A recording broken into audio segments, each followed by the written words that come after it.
Assalamualaikum warahmatullahi wabarakatuh.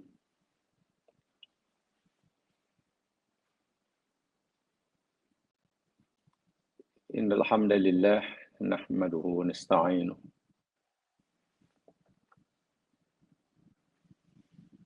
wa natubu ilaihi wa nastaghfiruh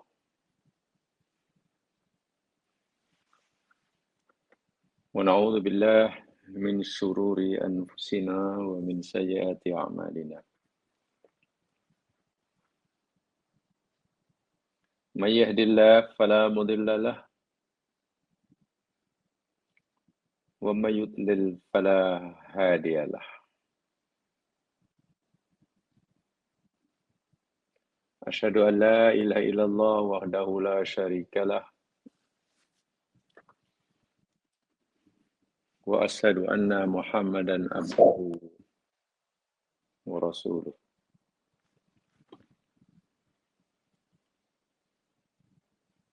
Allahumma salli ala Muhammad wa ala ali Muhammad. Raditu billahi rabba wa bil islami dina wa bi Muhammadin nabiyya wa rasulah.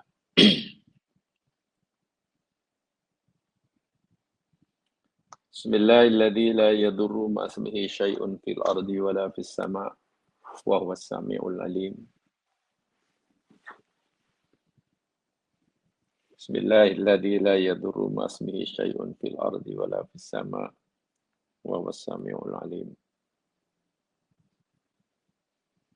Bismillahilladzi la yadurru ma ismihi syai'un fil ardi wa la fis sama' wa huwas samiul alim. Rabbana zidna ilman warzuqna fahman walhamdulillahi ala kulli hal. Amin ya rabbal alamin.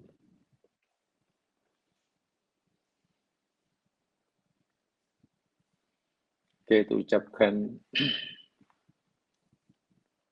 mari kita ucapkan alhamdulillahilladzi ahyana ba'dama amatana wa ilaihin nusyur.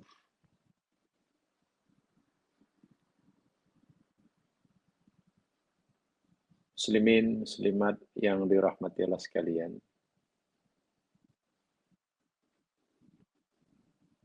Hanya dengan izin, rahmat, taufik Allah Subhanahu wa taala sajalah pagi ini kita dapat bersua semula menyambung kajian kita tentang surah Yusuf. Allah masih menyayangi kita, memberi ruang dan peluang untuk kita menambahkan bekalan yang perlu kita sediakan, yang perlu kita bawa kelak bila telah tiba masanya untuk kita kembali, balik, berpulang kepadanya. Sebab itu, marilah kita bersungguh-sungguh memanfaatkan ruang dan peluang ini sebaik-baiknya. Berusaha sekuat tenaga untuk memastikan apa yang kita lakukan sentiasa dirahmati, diridhai olehnya. Kita berusaha bersungguh-sungguh untuk mengelak daripada melakukan perbuatan, mengeluarkan percakapan dan ucapan, keinginan yang tidak direstui dan diridhai olehnya. yang kelak hanya akan menjadi bebanan buat kita ketika kita telah tiba masa untuk berpulang kepadanya. Ya Allah, lindungilah hamba-hambamu yang lemah ini, yang sentiasa mengharapkan ridho dan belas kasihan. Amin. Hari ini, insyaallah kita akan pelajari sama mula ayat yang ke-32. Coba lihat Qur'annya, surah Yusuf 32.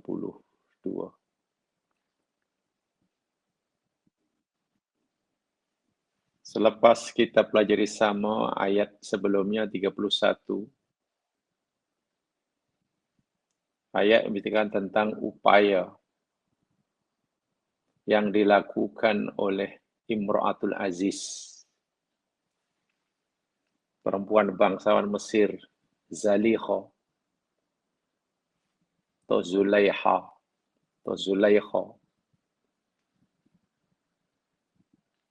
untuk coba menutup mulut orang yang terus mencelanya,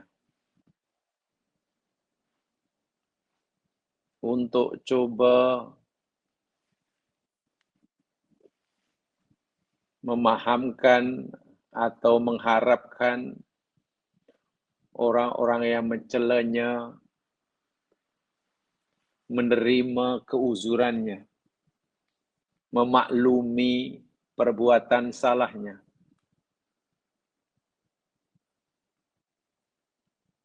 Atau dalam bahasa sekarang, ayat 31 sebelumnya, satu usaha yang dilakukan oleh Zulaikha untuk mencari tahqiq, untuk mencari pembenaran, untuk mencari justifikasi bagi perbuatannya yang tercela itu.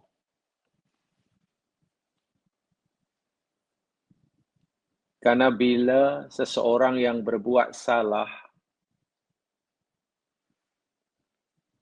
lalu ia mencari pembenaran, mencari justifikasi untuk justify kesalahannya, dan orang lain pula menerimanya. Dalam bahasa awam, orang lain nanti setelah mendengarkan alasannya itu ini, tanggapan respon orang lain kata, patutlah, tak apalah, patut. Jadi seakan-akan merestui kejahatan yang dilakukannya. Seperti mana yang saya katakan minggu lepas, ini perbuatan yang tercela, ini termasuk talbis iblis. Karena bila orang berbuat salah, sepatutnya terus merasa bersalah dan melihat kesalahannya itu berat. Apalagi memang kesalahan itu kesalahan yang berat.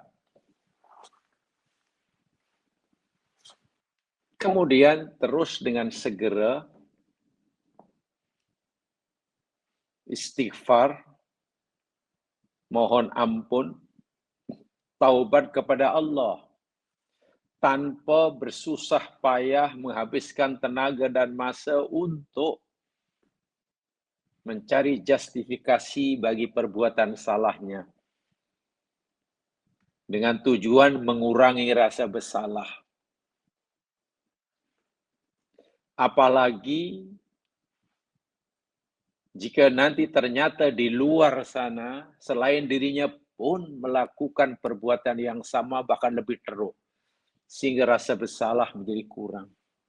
Ini sifat yang sangat-sangat buruk.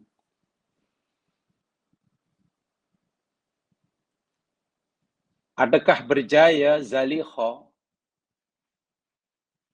mencari alasan, keuzuran untuk membenarkan perbuatannya atau paling tidak untuk membuat orang lain yang selama ini mencelanya, menutup mulut, bahkan mewajarkan perbuatan salahnya, nampaknya berjaya. Perbuatan Zalikha berjaya. Tapi ingat, apa kejayaan ini adalah satu kemenangan yang akan menguntungkan kelak? Justru kejayaan ini bukan kemenangan, sebenarnya kejayaan ini merupakan kerugian yang besar bagi dirinya di akhirat.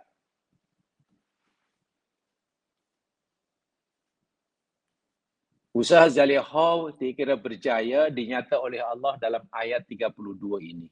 Mari kita lihat. Sekali lagi saya ingin sampaikan, karena ini kisah sejarah, jadi terus terang saya tidak menumpukan pada perjalanan sejarahnya, jamaah boleh baca sendiri macam mana kisahnya dari sini secara berurutan. Tapi kita ingin menyampaikan i'tibar daripada sejarah itu. Pengajaran apa yang patut kita ambil dan kita jadikan panduan bagi kita hari ini. Jadi saya tidak akan menceritakan kisah sejarahnya bla bla bla secara bukan. Jamaah boleh baca sendiri. Dari segi terjemahan pun sudah boleh tahu. Oh, kisahnya ini, apa ini. A'udzu billahi minasyaitonir rajim. Qalat fadhalikunna alladhi lumtunnani fih. Walaqad rawattuhu an nafsihi fasta'asam. ولئن لم يفعل ما آمره ليسجنن وليكون من الصاغرين. Qalat berkatalah Zalikha, Imra'atul Aziz, setelah melihat wanita-wanita jemputan di satu majlis yang diadakan, mengerat-ngerat tangan mereka, jari mereka tanpa mereka rasakan, tak mereka sedari. Dan itu bukti kekaguman mereka terhadap Yusuf, terpesona mereka terhadap Yusuf. Wah, macam ini rupanya Yusuf. Rupanya Yusuf yang mereka lihat dengan mata kepala mereka sendiri jauh lebih dahsyat daripada apa yang selama ini mereka bayangkan, hayalkan sebelumnya. Tangan terkerat-kerat, jadi karena tidak terasa. Tentu Zulaikha seronok melihatnya, puas. Apa kata dia? Dzalikunna. Fadzalikunna, itulah dia. Alladzi lumtunnani fih. Itulah dia orang yang kamu semua terus-menerus mencela aku. Karena aku tertarik kepadanya. Baru tahu kamu. Tengok kalimat yang terucap. Yang Allah kisahkan yang terucap keluar daripada mulut Zalikha. Itulah orangnya yang selama ini kamu cela aku, kamu hina aku, kamu salahkan aku.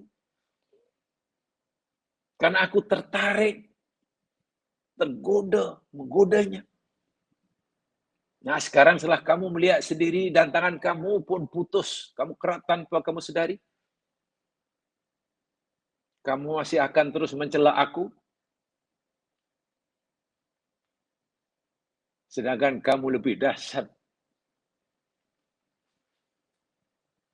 daripada aku. Aku taklah sampai mengerat-ngerat tanganku tanpa aku sedari. Wah, dia sudah mulai. Perempuan tadi pasti, oh iyalah, patutlah, memang patut. Zaliho tertarik. Nah, sudah mulai mewajarkannya. Dan ini memang yang dikehendaki, yang diinginkan oleh Zaliho. Pembenaran, justifikasi, pengakuan orang lain. Sehingga orang lain bolehlah memberi tolak ansur. Patutlah. Selama ini kutuk. Apalah. Walaqad rawatuhu. Tengok. Dengan berani dia menyatakan tanpa selindung. Satu bentuk kebanggaan diri, kesombongan diri, tanpa rasa malu, tanpa berselindung. Dia kata apa pada perempuan? Walaqad rawatuhu an nafsi. Fasta'sam. Ya, benar, aku mengaku. Demi sesungguhnya akulah yang menggoda dia. Bukan dia yang menggoda aku yang menggoda dia. Aku dengan bangga. Untuk menundukkan an-nafsi, untuk dia menundukkan dirinya memenuhi permintaan aku. Ya, aku mengaku. Selama ini aku yang menggodanya, agar dia mau menundukkan dirinya memenuhi permintaan aku. Tapi fasta'soma. Dia tetap menolak. Dia memohon pelindungan kepada Tuhannya. Harapannya bahwa ia terlindungi dirinya daripada rayuanku terkabul. Dia tetap menolak. Macam-macam cara yang aku lakukan. Tengok. Mengaku buat salah. Dengan rasa bangga, rasa malu. Pasal apa? Kerana orang lain yang sering mencelanya sudah mulai mengakuinya. Sudah mulai mewajarkannya. Bahaya tak bahaya?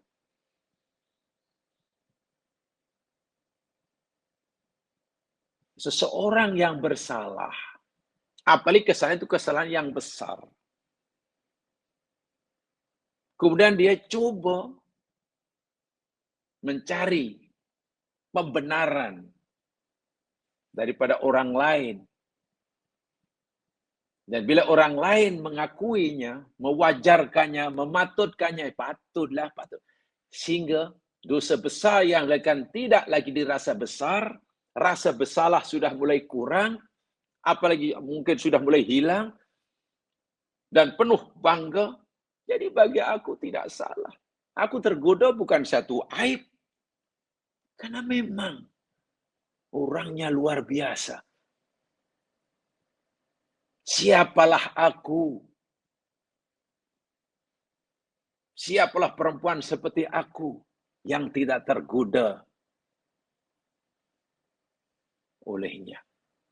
Kamu pun. Wah, tengok. Coba kalau sudah semacam itu, dalam hatinya sudah rasa itu, ada keinginan untuk bertaubat?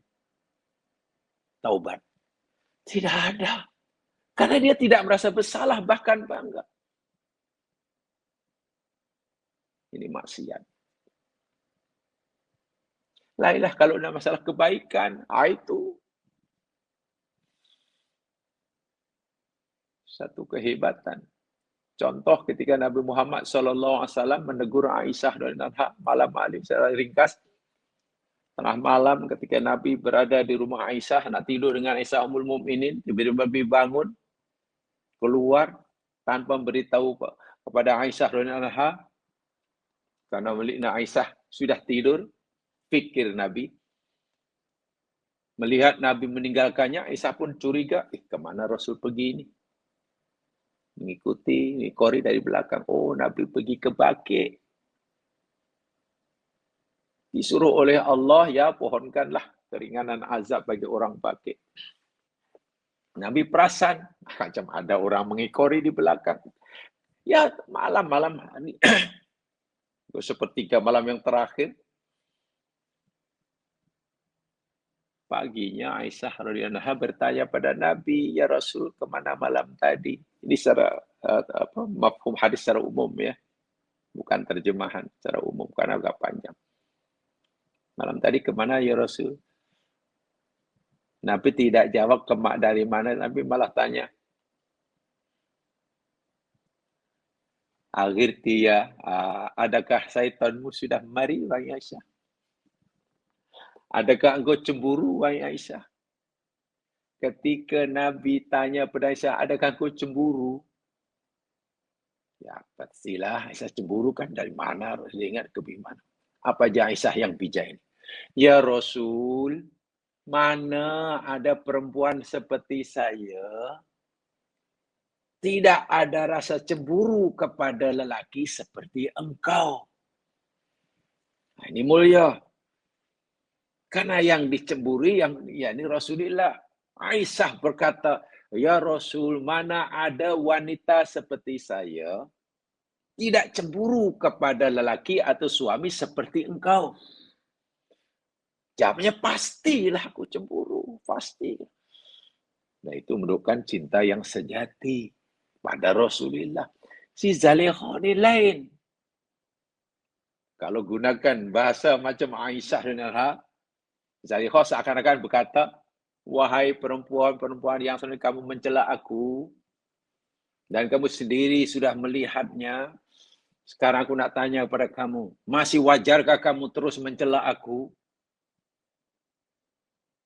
Mana ada perempuan seperti aku yang tidak tergoda dengan Yusuf sepat tampan itu. Itu kalau kita gunakanlah narasi ucapan Aisyah tadi untuk Zalikhah macam, tapi dalam kes yang berbeza, ini kes yang tercela. Ketika perempuan-perempuan Mesir yang mencela Zalikhah mengakui ketampanan Yusuf, kehebatan sifat dohir Yusuf, keindahan, kecantikan, kebaikan, tak ada cacat celah dari segi zahiriah. Zalikhah bahkan memberitahu pada perempuan-perempuan yang mencelanya tentang kecantikan, tentang keindahan, tentang kesempurnaan sifat dalaman Yusuf. Yusuf bukan hanya cantik luaran, Yusuf bukan cantik dalaman. Inner beauty-nya dijelaskan oleh Zalikhah. Yakni apa? Fasta'sam. Dia tak nak, dia tolak. Aku ajak buat maksiat, dia tolak. Itu kecantikan dalaman. Bukan hanya cantik luaran, menawan, menarik pandangan mata siapa yang memandangnya, tapi jiwanya juga sangat bersih. Fasta'sam. Wala illam yaf'alhu ma amuruhu. Tengok, dengan angkuh dan sombongnya. Karena sudah merasa mendapat sokongan daripada perempuan yang selama ini mencelanya.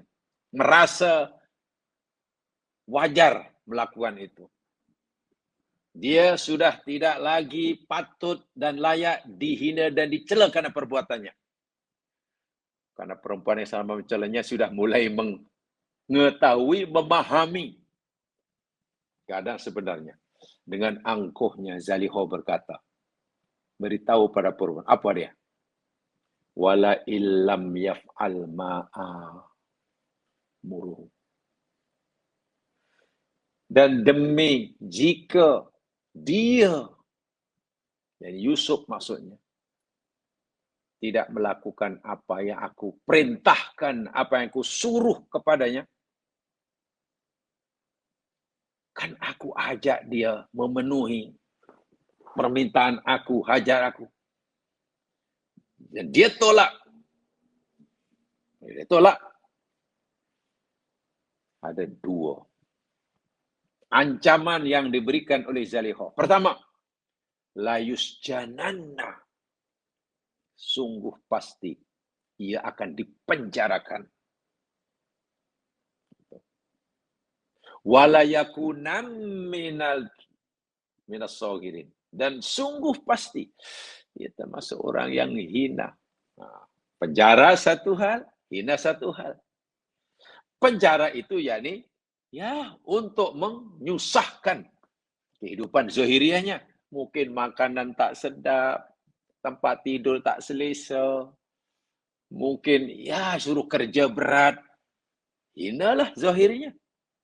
Keadaan zahirnya susah. Supaya ia jadi orang yang hina. Itu katanya. Ingat, kecantikan Yusuf, saya kata tadi, kesempurnaan Yusuf bukan hanya segi dohir saja, sehingga menarik perhatian perempuan yang kotor hatinya, tapi kecantikan kesempurnaan Yusuf juga batinnya. Dan Aisyah dan Zaliha ingin menghancurkan kedua-duanya sekali. Ini sifat angkuhnya. Karena dia gagal mendapatkan apa yang dia inginkan, Yusuf nak dihancurkan kebaikan, kesempurnaan zahirnya dan juga batinnya. Dipenjarakan itu untuk menyusahkan kehidupan zahiriahnya. Dan bila dipenjara, pandangan masyarakat kepada Yusuf pasti sudah dia masuk penjara di Panduan nih. Masyarakat sudah tidak lagi menghormatinya. Itu tujuan dia. Itu tujuan dia. Masya Allah. Jamaah sekalian, benar-benar di sini Allah memberikan perlindungan kepada Yusuf alaihissalam. Baik, saya bacakan ulasan daripada ulama tafsir. Bukatir, Said Tantawi, secara ringkasnya begini. Qala ba'duhum lama ra'ayna jamalahu dhahir. Sebagian ulama tafsir mereka berkata bahwasanya tatkala perempuan Muslim melihat keindahan, kecantikan, kesempurnaan, sifat zahiriah Yusuf, sehingga kerat-kerat tangan, kaki jari, akhbarathunna bisifatihil hasanah allati tafa'anhunna. Zaliha memberitahu pada perempuan-perempuan Mesir yang dijemput ke majelis itu tentang kebaikan dalaman Yusuf. Tentang keindahan, kebaikan, kemuliaan, sifat dalaman Yusuf yang perempuan Mesir, yang perempuan jemputan tidak mengetahuinya. Apa ya? Wahya al-iffah ma'hadal jamal. Al-iffah. Sifat yang mulia itu termasuk sifat mahmudah. Kemampuan menahan diri daripada melakukan kesalahan. Itu iffah. Maksiat terbuka luas. Pintu maksiat terbuka lebar di hadapannya. Peluang untuk melakukan maksiat ada. Kekuatan, kemampuan untuk melakukan maksiat ada.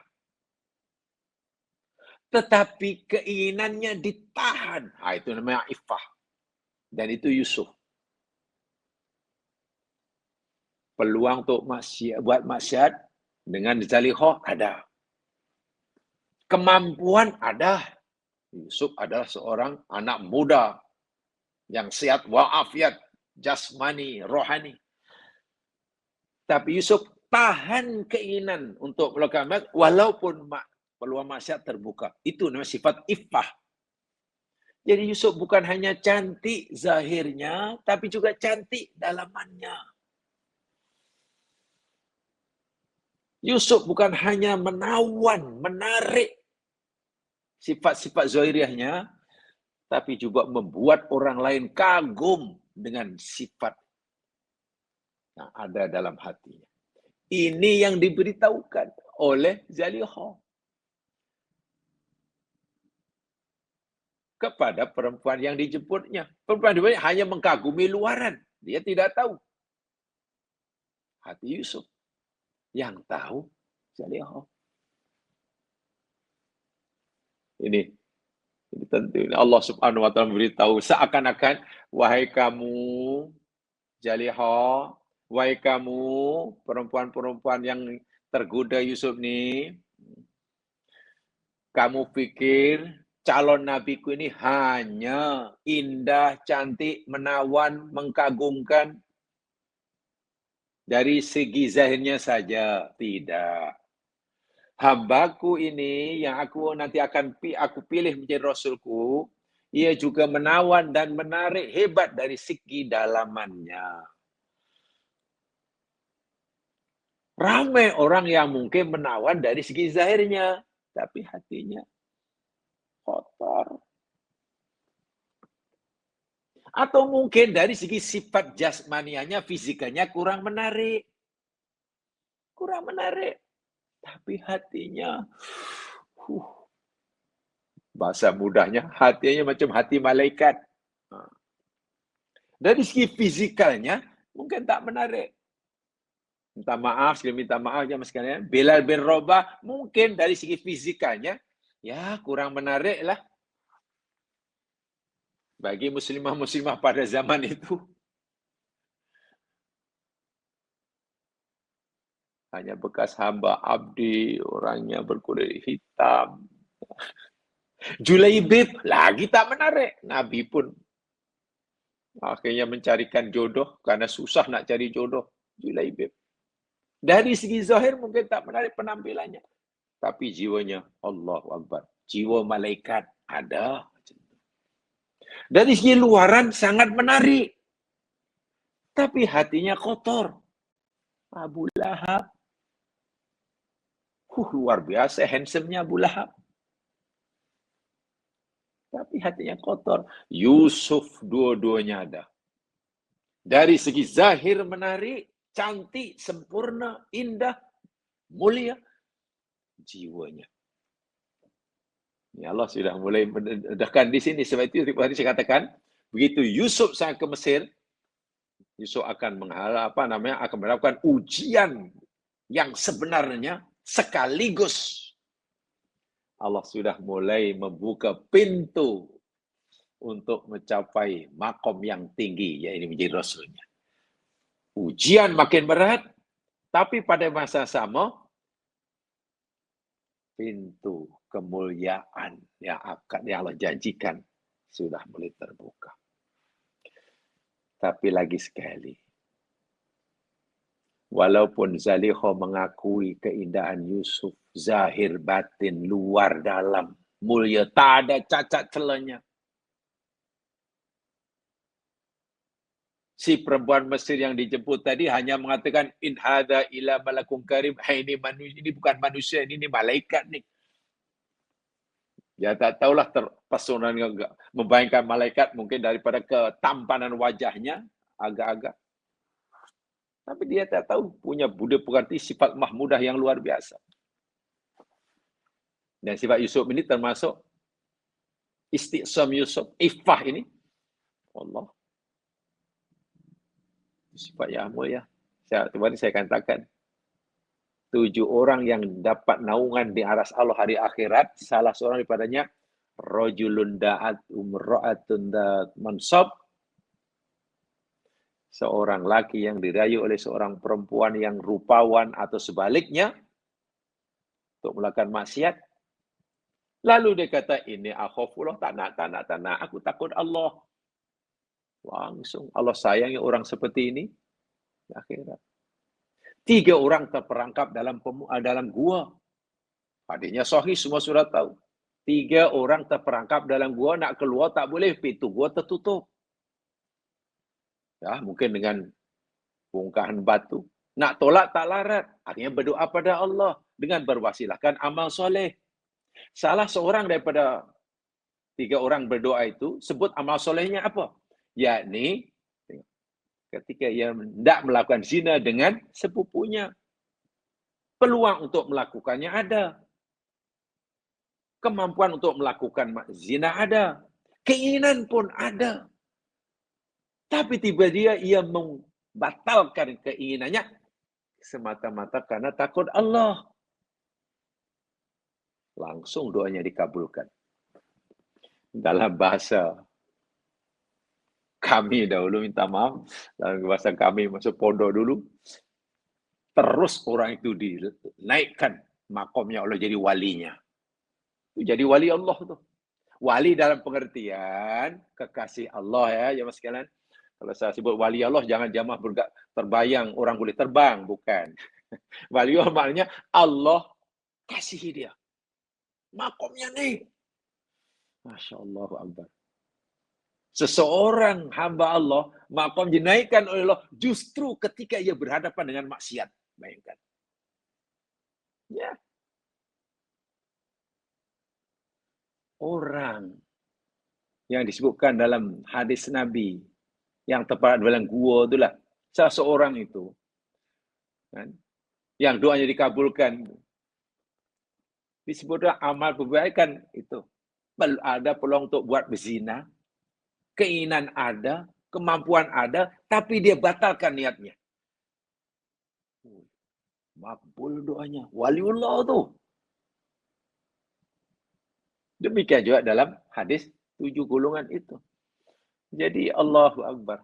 Untuk didapat kasih Allah ni macam-macam cara. Mungkin boleh dengan qiyamul lail, Allah sayang dia, ya boleh jadi. Mungkin dengan puasa sunat, silakan. Mungkin dengan pergi haji, boleh jadi. Makomnya naik, curah-curah. Tapi, seseorang juga tidak mustahil mendapat rahmat dan kasih Allah, dinaikkan makomnya justru ketika ia berhadapan dengan maksiat. Begitulah keadilan Allah Subhanahu wa taala ya. Ada yang dengan qiyamul lail, ya naik makomnya, salahnya ikhlaslah, kalau riak malah jatuh. Ibadah ini ya mas sekalian, amal ibadah sebanyak manapun kalau tidak ikhlas, kalau ada riak, bukan menaikkan makom orang itu, malah menjatuhkannya ada. Tidak ikhlas, dan itu susahnya luar biasa itu. Nak mengawal itu susah luar biasa. Ya, terus saja. Jadi, dengan angkuhnya, dia memberi amaran. Kalaulah dia tidak mau buat apa yang aku suruh, tak buat, pasti dia dipenjarakan. Dan pasti dia akan jadi orang yang hina. Allahu Akbar walillahilhamd. Ai falamma taqarrara indahunna jamalu Yusuf adh-dhahir. Tatkala telah nyata, nampak, kelihatan dengan mata kepala mereka, perempuan Mesir ini, tentang keindahan, kecantikan, kesempurnaan sifat zahir Yusuf, wa jabahunna ghayah wa dhamhunna min al-ghudri limra'atil aziz. Dan perempuan jemputan tadi telah mencapai kemuncak kekagumannya kepada Yusuf. Dan waktu itu sudah mulai nampak keuzuran yang perlu diberikan pada Zaliha. Maksudnya apa?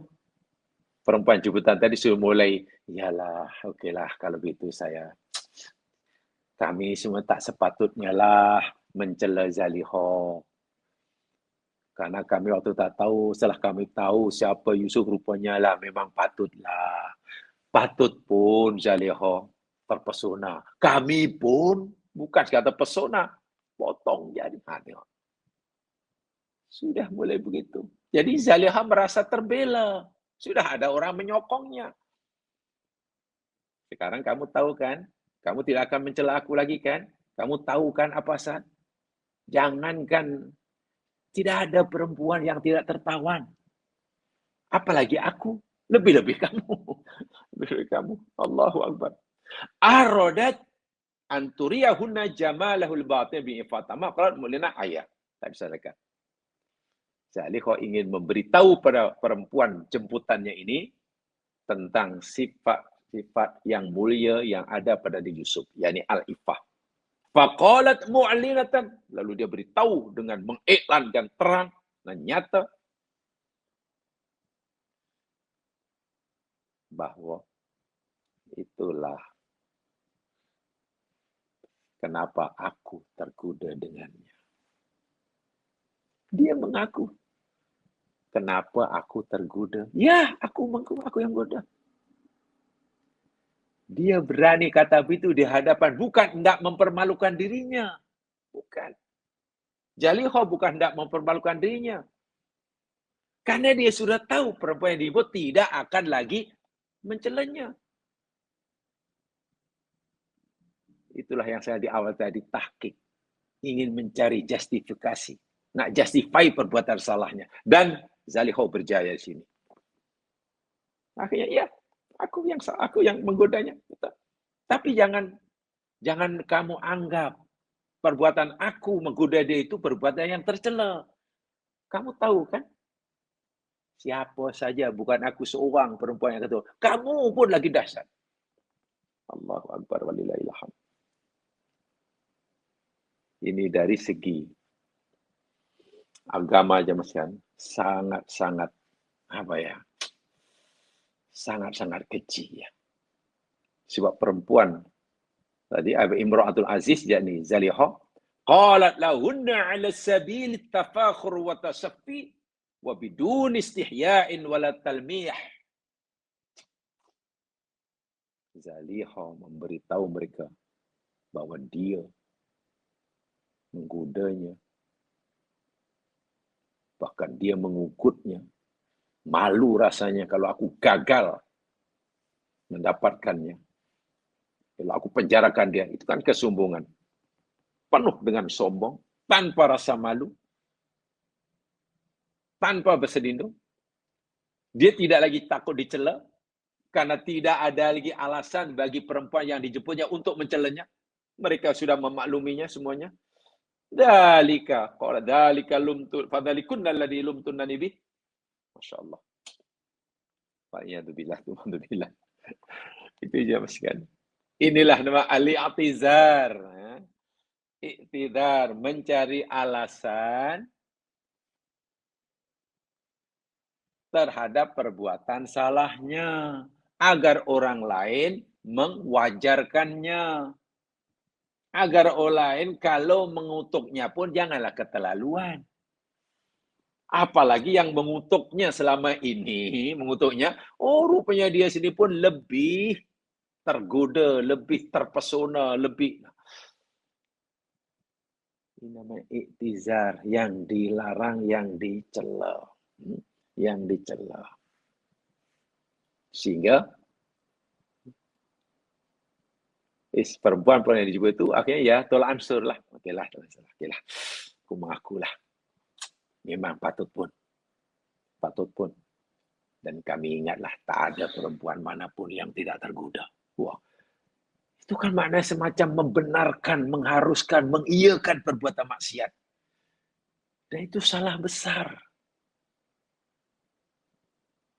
Orang yang mencari pembenaran, orang yang mencari justifikasi untuk membenarkan perbuatan salahnya kepada orang lain, agar orang lain mengakui atau membenarkan kesalahannya, itu perbuatan yang tercela.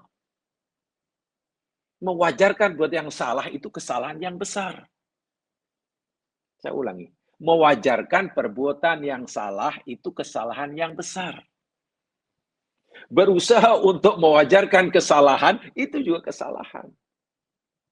Ini yang perlu jaga. Dan ini tidak sepatutnya. Sekarang ini banyak. Coba jamaah perhatikanlah dalam kehidupan akhir zaman ini. Ramai orang yang cara berfikirnya macam Zaliha ini. Dalam agama Islam ya mas kalian, dalam agama Islam ini, bila kita buat salah, sudahlah terus mengakui kesalahan kita. Ini khasnya bagi orang Islam ya. Dan kemudian segera bertaubat. Tanpa syarat. Tidak perlu kita mencari iktizar kepada orang. Tidak perlu kita mencari alasan, bukan alasan pada orang lain, untuk orang lain memahami, mengakui kesalahan kita. Tak perlu. Apa kita pikir jika semua orang telah membenarkan perbuatan jahat kita, lalu Allah memaafkan kesalahan kita? Sama sekali tidak. Kalau kejahatan kita kepada orang itu, kejahatan pribadi, Bani Adam, maksiat Adami, bolehlah. Kawan, minta maaf ya, tadi saya sebenarnya sangat tidak sengaja tadi terlanggar kereta awak sehingga kemek pintunya tadi.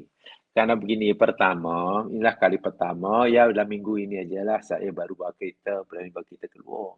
Dan saya baru dapat lesen. Jadi entah macam mana saya masih bingung ni dan betul-betul tak ada unsur kesengajaan. Jadi kita inginlah kesalahan kita itu dimaklumi orang itu, dipahami dan kemudian dimaafkan. Tak apa itu sesama kita. Dan memang disuruh. Tapi kalau kesalahan itu kesalahan kita dengan Allah, hak Allah, mana boleh kita minta pengakuan daripada orang lain? Jelas perbuatannya ini, perbuatan zalihah ini kesalahan pada Allah Subhanahu wa taala. Maksiat. Mana boleh minta? Sekarang ni kadang-kadang begitu. Ada orang tak solat. Dosa pada Allah. Ya. Ada orang minum arak. Dosa pada Allah. Iya.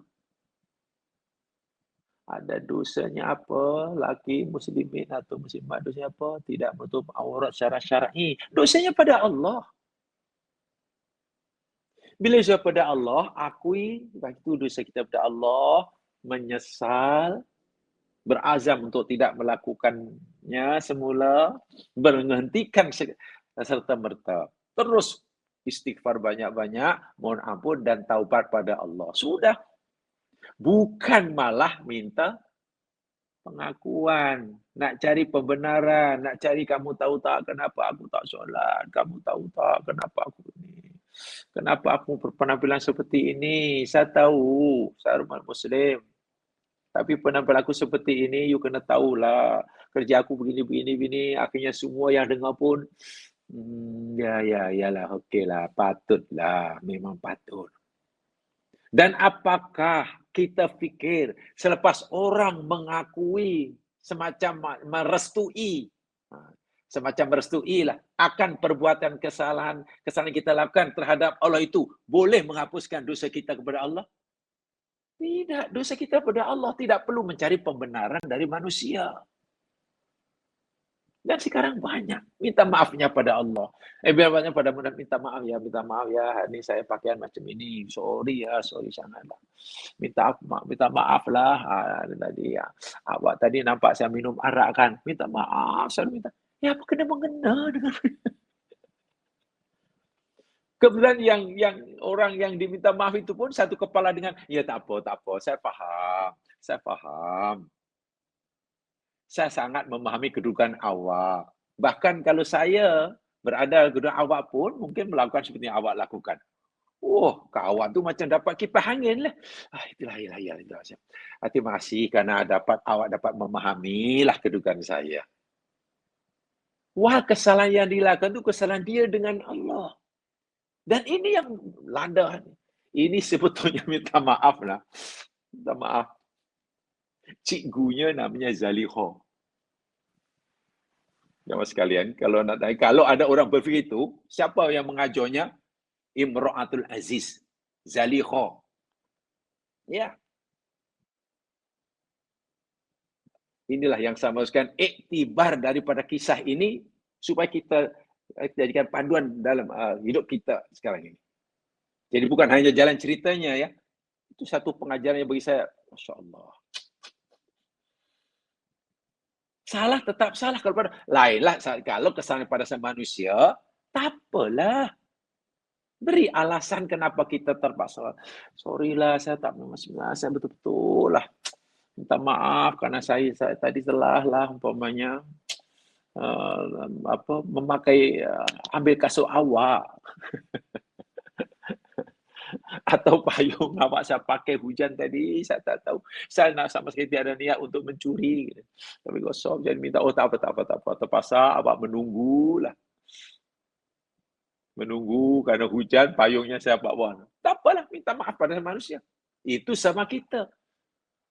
Tapi kalau kesalahan pada Allah, jangan sekali-kali mencari iktidal. Jangan sekali-kali mencari kebenaran. Dan saudara saya sekali, minta maaf sekarang ini, cara seperti ini banyak diikuti oleh orang hari ini. Jangan-janganlah. Saya tak kata pasti ya. Jangan-jangan cara berfikirnya ini betul-betul sama dikatakan yang dikatakan oleh cikgunya. Cikgunya yakni Imra'atul Aziz.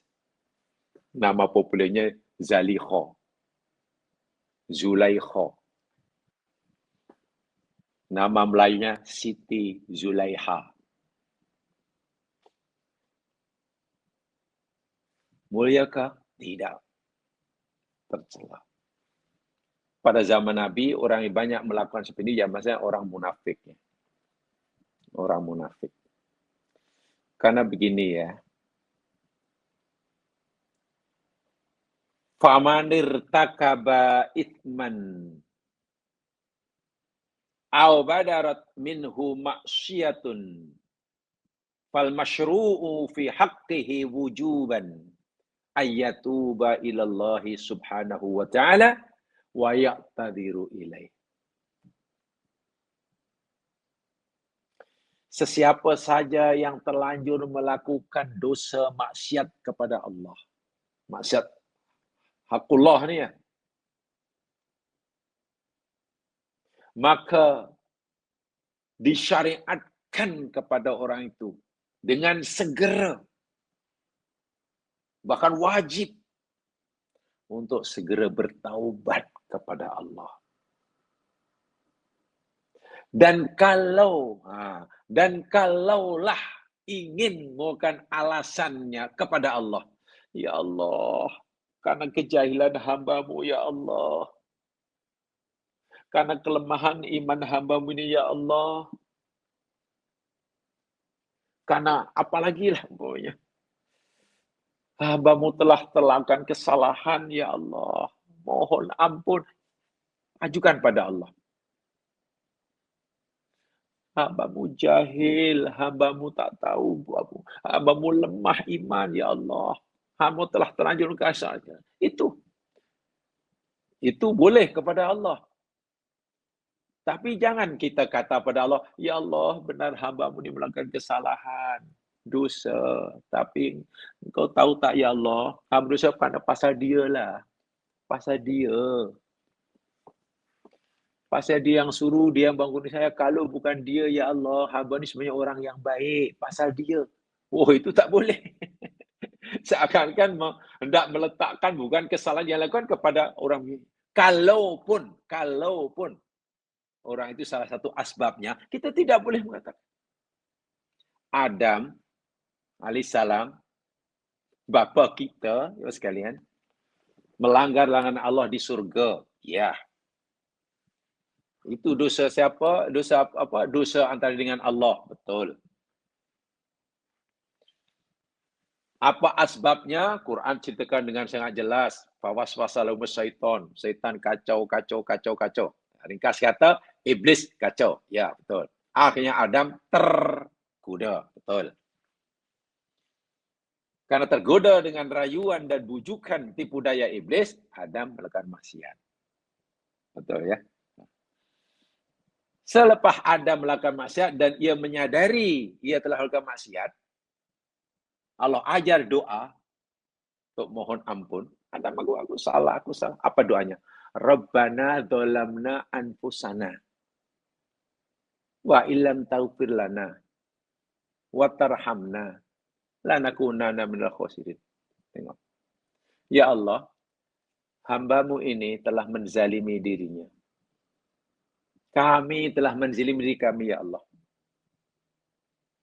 Jikalau Engkau tidak mengampunkan kami, ya Allah, tak beri pengampunanlah.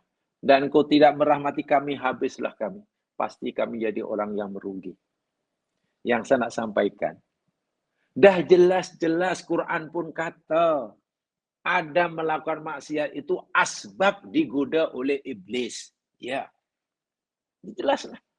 Tapi ketika Adam terlanjur melakukan maksiat, Adam mengakui 100% padanya. Dia tak kata, ya Allah, hamba-Mu telah menzalimi diri sendiri, ya Allah.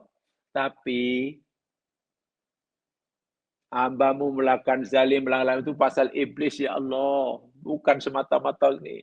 Dia ingin agar Allah tidak hanya menyalahkan salah pada dirinya, tapi juga pada iblis. Allah tahu, tak pernah beritahu. Kalau kita beritahu, seakan-akan kita mahu meringankan kesalahan kita. Orang yang bersalah tidak boleh berusaha untuk mengurangi rasa salahnya. Itu maksudnya. Orang yang buat maksiat, itu orang yang bersalah. Dan maksiat pada Allah itu maksiat yang berat. Sebab itu tidak dibenarkan berusaha untuk mengurangi rasa bersalahnya. Caranya apa? Dengan mengkaitkan orang lain lah, dengan pasal itulah, pasal ini. Kenapa? Karena bila nanti dia sudah merasa kurang bersalah, asalnya kesalahan itu berat. Tapi akhirnya menjadi kurang rasa bersalah. Maka keinginan untuk bertaubat menjadi kurang. Taubat yang bersungguh-sungguh menjadi cincang. Kenapa? Karena kesalahan saya kecil aja. Dia yang Allahu Akbar walillahil hamd. Di dunia tidak dibenarkan, di akhirat pun tidak dibenarkan. Nanti di akhirat orang disiksa dalam neraka, lihat dalam Quran. Menyalahkan, ya Allah, kami sesat pasal dia, ya Allah. Kami mengikuti dia saja. Maka berilah dia, ya Allah, azab yang berganda pada kami. Sebab kami hanya ikut dia. Kalau bukan karena dia, kami tak sesat. Allah tolak alasan seperti ini, jemaah sekalian. Yang dia pun disiksa, yang misalkan pun disiksa. Masya Allah. Jadi, jangan biasakan minta alasan, minta apa? Ya pengakuan isinya atau maklum agar manusia menerima alasan kita melakukan maksiat jika maksiat itu antara kita dengan Allah. Tapi kalau antara kita dengan B, kan sila temukan alasan, tak mengapa. Dan orang-orang seperti ini jamaah sekalian ya biasanya orang-orang munafik. Pada zamannya orang munafik. Macam-macam alasan dia. Ada perintah tak mau buat, ada alasannya. Cari alasan supaya ia dibenarkan, tidak melakukan suruhan dan tidak dianggap salah. Bahaya tak bahaya? Perintah Allah wajib dilakukan. Ya. Bila tidak dibuat, dosa. Ya. Lalu orang ini mencari alasan agar dibenarkan tidak melakukan perintah. Dan tidak dianggap salah walaupun tak buat perintah. Apa maksudnya? Itu ada dalam Al-Quran ya mas sekalian. Yang ini selalu dilakukan oleh orang-orang munafik. Yang suka begitu orang munafik. Apa? Bila dia melakukan maksiat, disuruh apa perintah, dia mencari alasan. Contohnya ini. Tolong jamaah buka surah Al-Baqarah ayat 49. Nah, ini seperti yang saya kata tadi, saya ulangi sekali agar jamaah tidak salah paham. Surah Yusuf ini surah kisah Ahzal Qasas. Tetapi Seperti saya kata tadi, saya tidak menekankan daripada segi jalannya cerita kisah ini, lepas ini begini bukan. Tapi saya ingin menjadi iktibar dari kisah itu. Karena Quran bukan kitab sejarah. Walaupun dalam Al-Quran ada kisah sejarah. Saya ulangi. Al-Quran bukan buku sejarah. Walaupun dalam Al-Quran ada kisah sejarah. Sebab itu sejarah Al-Quran kita tidak boleh pendekatan penjelasannya dari aspek sejarah semata-mata. Tidak boleh. Walaupun dalam Quran ada kisah sejarah, kita tidak boleh memahaminya dari aspek sejarahnya saja. Tapi lebih kepada apa pengajarannya. Dan pengajaran itu sangat-sangat relevan bagi kita. Ini yang kita nak dalam kisah ini. Baik, saya beri contoh. Coba lihat surah At-Taubah. Surah At-Taubah ayat 45.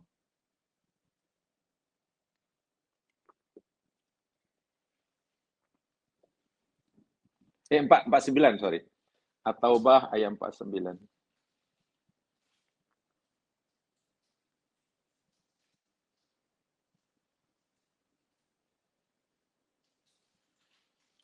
A'udzu billahi minasyaitonir rajim.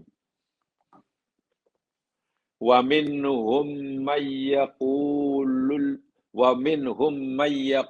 dhalli wa la taftinni. Dan sebagian daripada mereka ada yang berkata, "Idzan li, berilah aku izin." Atau izinkan aku untuk tidak ikut perang gitu.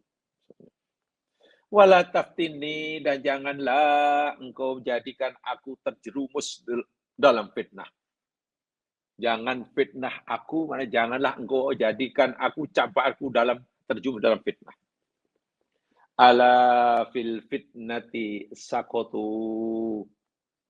Ketahuilah bahwasanya mereka itu sebenarnya telah terjerumus, telah jatuh tersungkur di dalam fitnah. Wa inna jahannama, dan sebenarnya jahanam itu kelak la muhitatum bil kafirin. Sungguh benar-benar akan meliputi orang-orang kafir. Ayat ini cerita salah satu perangai orang munafik. Oke. Kita tidak tahu jamaah sekalian apa agama yang dianut oleh orang Mesir waktu itu. Ya, ini khasnya raja dan termasuk Imratul Aziz lah. Tapi kebanyakan ulama mereka ini belum meluk agama Islam lah. Agama Tauhid masa Yusuf belum jadi Nabi. Jadi Nabi. Kalau penyakit yang ada pada diri Zalikha ingin mencari alasan untuk membenarkan perbuatan salahnya, itu dilaku oleh orang mukmin yang bersyahadah, maka dia sebenarnya munafik. Saya ulangi. Apabila apa yang dilakukan oleh Zalikha, perang Zalikha itu dibuat oleh orang mukmin, itu sebenarnya mukmin munafik. Macam mana penjelasannya? Kata dia ya, sama ada mencari alasan untuk membenarkan perbuatan maksiatnya. Itu kan, itu munafik tuh. Sama ada maksiat itu yakni kerana melanggar larangan agar tidak dianggap salah walaupun dia melanggar larangan, atau maksiat itu meninggalkan suruhan. Meninggal suruhan itu dosa. Tapi bagaimana agar ia tidak dianggap salah, tidak dianggap berdosa? Mengeluarkan macam-macam alasan. Agar diizinkan tidak melakukan suruhan. Contohnya ayat ini. Sebagian mereka di sini merupakan orang munafik, ada yang kata, tolonglah Rasulullah beri izin pada aku ya, supaya aku ni tak payah ikut perang lah. Ini perang Tabuk nih. Dan jangan ya Rasulullah engkau campurkan aku dalam fitnah. Sababun nuzul ayat ini, Imam Al-Qurtubi pun jatuhkan, dan kebanyakan lah ulama-ulama tafsir jatuhkan riwayat ini sebab turunnya. Muhammad Ibn Ishaq berkata bahwa ayat ini turun kepada seorang sahabat, sahabat lah karena hidup pada zaman Nabi. Namanya Al-Jad Ibnu Qais. Sahabat Nabi namanya Jad Ibnu Qais. Tapi dia munafik. Kan munafik dipelakas sebagai orang mukmin karena dia baca syahadah. Dari segi zahir dipelakas sebagai orang mukmin. Tapi hakikatnya karena dia munafik, kafir, ya di akhirat masuk neraka lah. Tapi di dunia diperlakukan sebagai orang mukmin. Yani ketika Nabi SAW membuat persiapan dia untuk pergi perang negeri Tabuk, perang yang jauh itu. Ya. Nabi tanya kepada Jad bin Qais ini, ya Abu Wahab, panggilannya Abu Wahab. Ya Abu Wahab, halaka min jaladi Bani Asfar tattakhidu fihim saraya wa usafa. Wahai Jad, apakah engkau akan ikut melawan pasukan Bani Asfar, Romawi? Dan kamu boleh mengambil para tawanan mereka dan pelayan-pelayan mereka sebagai rampasan perang lah. Usafa, perang. Kamu nak ikut tak? Jad, kamu nak ikut perang? Perang Tabuk itu jauh, cuma 91 km daripada Makkah, daripada Madinah. Musim panas. Orang Nasrani yang ada di sana. Apa jawab Jad bin Qais ini? Ya Rasulullah, laqad arafa qaumi anni rajulun murabbun bin nisa. Ya Rasulullah, kaumku telah mengetahui, sebagaimana engkau tahu, kaumku telah mengetahui bahwasanya aku ni seseorang yang mudah sangat terpedaya oleh kaum perempuan. Aku jenis laki yang mudah terpedaya dengan kaum perempuan. Semua kaumku tahu tu. Kaumku tahu. Fala taftinni wa ini aksa in ra'aitu banata Bani Asfar alla asbar anhuna. Dan aku khawatir ya Rasulullah. Aku khawatir. Kalaulah aku nanti melihat perempuan-perempuan Bani Asfar di Tabuk. Asfar itu maknanya kan kuning ya. Ya karena nanti perempuan-perempuan di Tabuk sana karena banyak Nasrani, ya orang cuma ya kalau istilah kita jambu-jambu semuanya lah. Istilah kita jambu. Perempuannya lawa-lawa ya Rasul, di sana tuh Bani Asfar tuh perempuannya, gadisnya lawa-lawa. Memang jambu-jambu. Dan kaumku pula tahu yang aku ini jenis laki yang lemah, mudah terpesona, tertarik dengan perempuan-perempuan Bani Asfar. Itu alasan Jad bin Qais. Fala taftini bihim ya Rasul, janganlah engkau jerumuskan aku dalam fitnah sebesar ini. Nanti kalau aku ikut perang engkau ya Rasul, habis aku. Tak jadi perang. Bahasa mudahnya, aku akan lumpuh di hadapan perempuan mereka. Macam mana aku nak perang? Aku akan terpesona dengan mereka. Wa'dan li fil qu'ud anik. Ya Rasul, izinkan aku tak ikut perang ya. Aku di rumah saja ya. Tengok. Dia bukan alasan yang pelik-pelik. Lalu Nabi pun, fa'inu kabiyali, tak apalah aku hantar bantuan jugalah. Tentang biaya perang, aku ikut bantulah. Tapi aku, tolong izinkan diriku ini duduk di rumah saja. Fa'arudan Nabi SAW, baqala, Nabi pun paling dan berkata, ya, qad adzantu lak. Ya, tak apalah. Kalau itu aku izinkanlah. Kau tak payah ikut perang, duduk rumah aja. Bantuan kamu, kami terima. Biaya perang, untuk Nabi punya perang, tapi kamu. Serono ini orang. Jad bin Qais runuk. Lalu turun ayat ini. Pertanyaannya, yang sebetulnya ia ingin mengelak daripada berperang. Berperang pada zaman Nabi, bila sudah istilahnya ditiup nafiri perang, wajib perang. Kecuali perempuan, kanak-kanak, orang tua. Dan dia termasuk yang wajib. Bila tidak pergi perang, berdosa. Maksiat kepada Allah. Dia cuba mencari alasan. Dia coba iktizar. Coba mencari-cari alasan agar ia dibenarkan tidak ikut perang. Dalam kalimat yang lain, agar ia tidak dianggap salah. Agar dia tidak dianggap salah walaupun dia tidak melakukan perintah Allah. Itu bahasanya. Dia mengeluarkan alasan agar diizinkan tak ikut perang. Itu bahasa yang lembutnya. Bahasa sebenarnya, ia mencari alasan agar tidak dianggap salah. Walaupun salah, tidak melaksanakan perintah Allah. Jahat tak ada. Tak buat perintah Allah itu dosa besar. Tapi agar dia tidak dianggap bersalah, tidak dianggap dosa, bukan alasan. Dan Nabi, kan Nabi tak tahu benar atau tidak, kan itu kaitannya dengan hati seorang. Dia mengaku tak tahan tengok perempuan-perempuan aspar semuanya, nanti tergodanya. Yalah tak apalah, izinkan. Dan dia berjaya. Berjaya maksudnya mengelabui Nabi, berjaya mendapatkan pembenaran daripada, karena alasan diterima. Sehingga tak ada alasan bagi Nabi, bagi sahabat untuk terus mencela, apa lo ini? Sehat tak nak perang, dosa. Tak ada orang yang menganggap ia bersalah.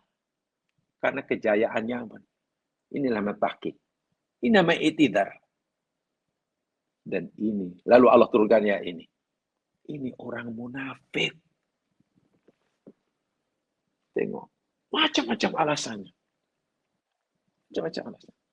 Marilah di sana kan ada pengajian. Yalah kamu kan lama tak mengaji. Ya saya ingin banyak mengaji. Ingin join sama lah sama pengajian itu. Tapi sebab saya banyak tak tahu. Nah supaya saya perlulah join kelas mengaji itu. Tapi kamu tahu tak? Kalau saya mengaji nanti mungkin dapat ilmu, iya. Tapi mungkin dapat ilmu sedikit, tapi saya malah banyak dosa. Karena bila sana jumpa kawan tu saya malah burak, nanti takut mengumpat, lebih baik tak payah malah. Cari alasan untuk membenarkan atau untuk dibenarkan tidak melakukan suruhan. Ingat, hati-hati. Ini yang saya nampak, yang saya perlu sampaikan. Pengajaran daripada apa dilakukan oleh Zalikha ini. Dan sekarang sudah bermaharajalela. Quran sudah memberitahu kita, tapi tidak dengan secara nyata. Kita kena pahami al-iktizar ini. Dan itu yang dilakukan oleh Zalikha, yang pada zaman Nabi dilakukan oleh orang-orang munafik. Jadi kalaulah sekarang ada orang suka, itu sebenarnya dalam dirinya ada sifat nifak. Mencari pembenaran. Menguat berbagai alasan agar orang lain mengiyakan perbuatan salahnya, merestui kesalahannya, atau paling tidak terus-menerus mencelanya seakan-akan dia orang yang jahat. Setelah ia melakukan perkasaan baru, oh iyalah, memang patutlah dia pasal itu. Setelah tahu kedudukannya kan. Lalu yang lain pun, iyalah patut. Kalau saya pun dalam kedudukan dia masa itu pun, mungkin saya pun akan melakukan benda yang sama. Oh, itu yang bahayanya. Ini yang disindir oleh Allah dalam ayat ini sangat keras sekali. Sangat keras sekali. Sedang sepatutnya saya kata tadi, apabila orang terlanjur melakukan maksiat kepada Allah, wajib dengan segera ia minta ampun dan bertaubat kepada Allah. tanpa menggunakan banyak alasan, tanpa minta keuzuran, tanpa minta pembenaran, justifikasi daripada manusia. Tak perlu. Tak perlu. Dah jelas-jelas kamu tak puasa. Dah jelas-jelas kamu tak menutup aurat. Yang minta maaf pada orang dan minta orang lain justify kesalahan kita tu pasal apa? Ingat, tanpa disedari dia sebenarnya telah berguru, mengambil ilmu salah daripada Zalikhah. Ini cikgunya. Ini cikgunya. Dia terus sajalah taubat kepada Allah. Dan Allah akan terima. Mengakulah dosa sebanyak-banyak. Sebanyak manapun dosa yang kita akui, seperuk manapun mengaku kelemahan kita kepada Allah. Merayu. Zahirkan kelemahan diri kita di hadapannya. Zahirkan betapa kotornya diri kita di hadapan kesuciannya. Zahirkan kejahilan kita yang maha jahil ini di hadapan dia yang maha alim. Begitu cara mohon ampun kepada Allah. Bukan malah minta pembenaran daripada manusia. Sehingga ada yang menyimpulkan wa anna ba'dahum, dan sesuai sebagian ulama memahami, man yaqul inna min tamamit taubah tarkul i'tizar. Allahu akbar. Inna min tamamit taubah tarkul i'tizar. Sesungguhnya sebagian daripada tanda kesempurnaan taubat ialah tarkul i'tizar. Meninggalkan, tidak melakukan al-i'tizar.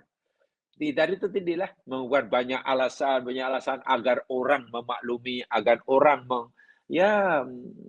membenarkan, mewajarkan. Tak.